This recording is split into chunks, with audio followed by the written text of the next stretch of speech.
న్యాయాధిపతుల గ్రంథము 10వ అధ్యాయము. అబీమెలెకునకు తరువాత ఇస్సాకారు గోత్రికుడైన దోదో మనవడను పువ్వా కుమారుడైన తోలా న్యాయాధిపతిగా నియమింపబడిను.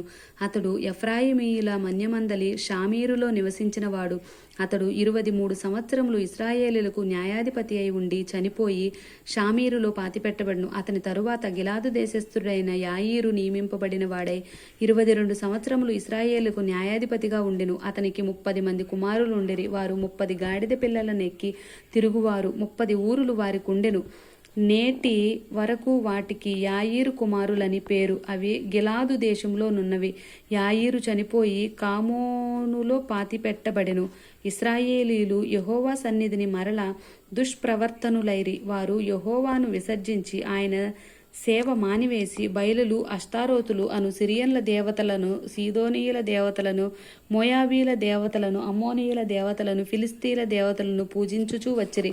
యెహోవా కోపాగ్ని ఇశ్రాయేలీయుల మీద మండగా ఆయన ఫిలిస్తీన్ల చేతికిని అమ్మోనీయుల చేతికిని వారిని అప్పగించెను. కనుక వారు ఆ సంవత్సరము మొదలుకొని ఇశ్రాయేలీయులను అనగా యోర్దాను అవతలనున్న గిలాదు నందలి అమోరీయుల దేశంలో కాపురమున్న ఇశ్రాయేలీయులను 18 సంవత్సరములు చితకగొట్టి అణిచివేసిరి. మరియు అమ్మోనీయులు యూదా దేశస్థులతోనూ బెన్యామీనులతోనూ ఎఫ్రామీయులతోనూ యుద్ధము చేయుటకును యోర్దానును దాటిరి.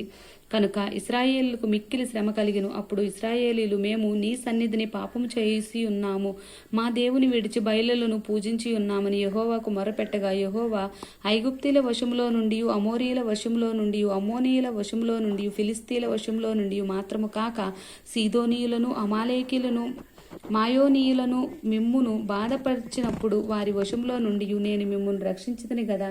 అయితే మీరు నన్ను విసర్జించి అన్య దేవతలను పూజించితిరి కనుక నేను ఇకను మిమ్మును రక్షింపను.